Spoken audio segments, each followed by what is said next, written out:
Aujourd'hui, je vais parler de deux molécules différentes, mais relativement semblables. Premièrement, je vais parler de l'ultravanille, puis de l'éthylvanilline.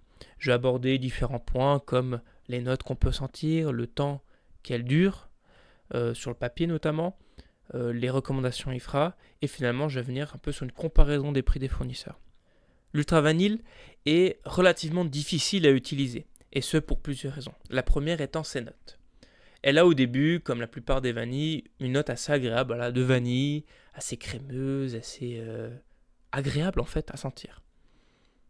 Mais à force d'attendre et de laisser cette molécule se développer, on peut sentir un arrière-plan un peu moins agréable. Au début, on peut sentir un boisé fumé qui va un petit peu, on va dire, mûrir. Personnellement, au début, je sentais un feu, un peu un soleil, si on veut, et gentiment, ça s'est transformé toujours un peu plus fumé, jusqu'à atteindre un côté un peu viande, qui est, à mon avis, assez dérangeant. Hormis ce côté boisé fumé, personnellement, j'ai senti directement un côté un peu plastique, artificiel, du début jusqu'à la fin. Donc, ça reste une molécule qui ne peut pas s'utiliser seule en tant que vanille. C'est une molécule qui est fortement régulée par IFRA. On la retrouve à 0,099% dans les articles IFRA. C'est pas vraiment un problème parce qu'en fait c'est une molécule qui est extrêmement puissante et on retrouve rarement ce genre de taux dans une composition qui est terminée, donc il y a très peu à corriger et de toute façon si on l'utilise raisonnablement on n'atteint pas ce taux là. L'ultravanille, en plus d'être une molécule qui est très forte et très puissante, est une molécule qui dure relativement longtemps. On peut la retrouver après 400 heures sur une mouillette sans aucun souci. C'est une donnée qui est confirmée sur The Guten Company. C'est une molécule aussi qui se dilue très bien du DPG, dans de l'IPM, ou de l'alcool de parfumeur, bien que ce n'est pas optimal. Finalement, par rapport à l'utilisation qu'on peut avoir, l'ultravanille, évidemment, s'utilise dans tout ce qui est vanillé, pour booster la vanille.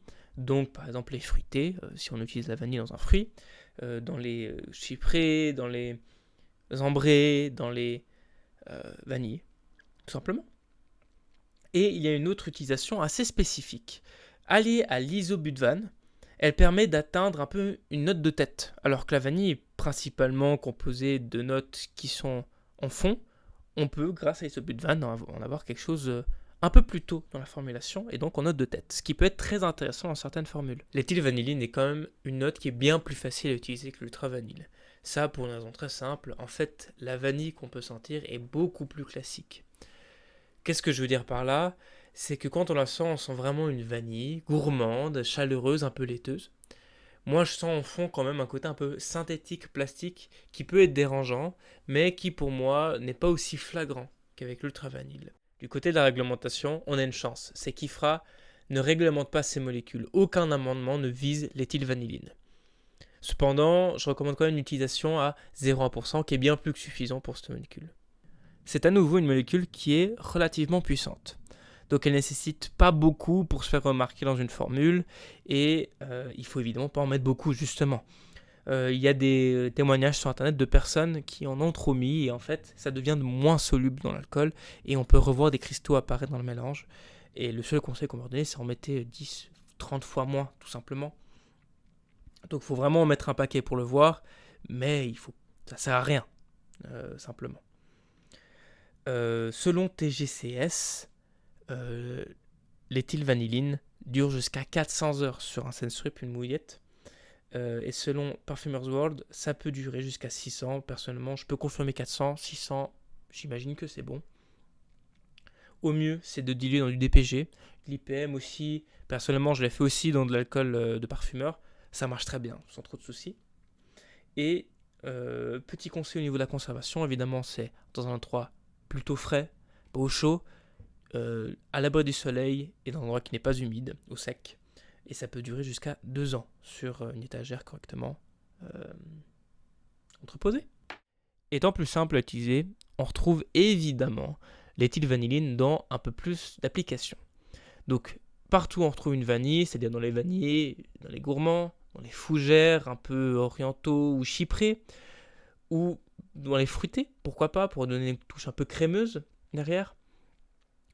Évidemment, l'éthylvanilline s'utilise comme un booster de vanille, tout comme l'ultravanille.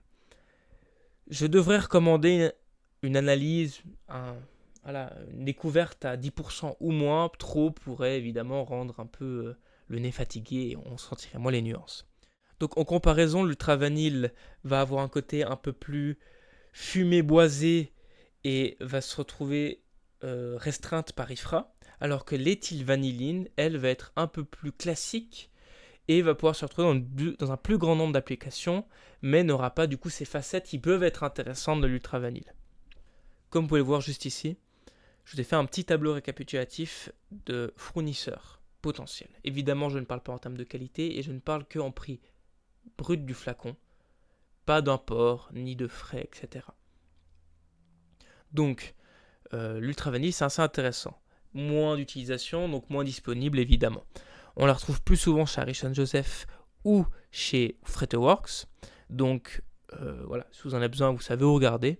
Éthylvanilline étant une molécule plus courante, on la retrouve partout, à un prix qui est déjà bien plus abordable et légèrement plus constant, bien qu'on peut avoir pour 10 grammes 4,91 et pour 5 grammes 5 francs, ce qui est quand même presque qui double. Le moins cher étant Perfumers World pour l'éthylvanilline et Fretteworks pour l'ultravanille. Évidemment, de nouveau, faites vos recherches en termes de qualité. J'espère que cette petite vidéo vous a plu. Je vais en faire d'autres sur d'autres molécules, évidemment. Si vous avez des questions, si vous avez des demandes concernant certains points que je n'ai pas abordés, certains fournisseurs que vous aimeriez que j'ajoute à la liste, n'hésitez pas.